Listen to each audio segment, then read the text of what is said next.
Hello Marvels lovers.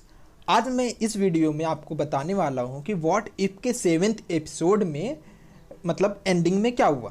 जैसा कि आप अगर एंडिंग देखें आपको मालूम होगा कि वॉचर बोलने ही वाला था कि चलो कम से कम कुछ तो हैप्पी एंडिंग हुआ कहीं पे, लेकिन तभी सामने से पोर्टल खुलता है और पोर्टल में से अल्ट्रॉन की आर्मी आती है और उसे देख के हमारे थॉर भाई साहब चौंक जाते हैं।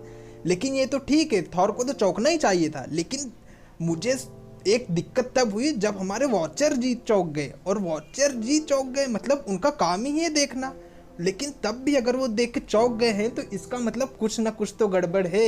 वॉचर जो है पूरे यूनिवर्स पे नज़र रखते हैं, मतलब अगर वो चौंक गया है तो इसका मतलब ये है कि जो हमारा अल्ट्रॉन है वो इस यूनिवर्स का नहीं है, वो किसी और यूनिवर्स से आया। और अगर आपने अभी रिसेंट ही एपिसोड 8 का प्रोमो देखा है तो आपको मालूम होगा कि उसका टाइटल है कि व्हाट इफ अल्ट्रॉन वॉन।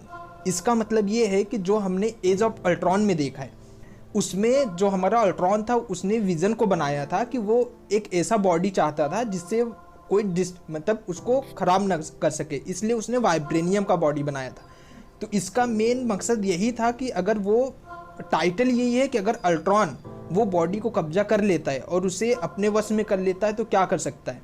और सबसे बड़ी बात ये, अगर आपने इन्फिनिटी वॉर देखा है तो आपको मालूम होगा कि थैनोस सबसे बड़ा विलन क्यों था, क्योंकि उसके पास 6 इन्फिनिटी स्टोन्स थे। और वही चीज़ अगर आपने प्रोमो में देखा है तो अल्ट्रॉन भाई साहब ने 6 इन्फिनिटी स्टोन अपने गले में धारण किए। तो आप समझ सकते हो कि वो इतना बड़ा विलन क्यों है और उसे लास्ट में क्यों लाया गया है।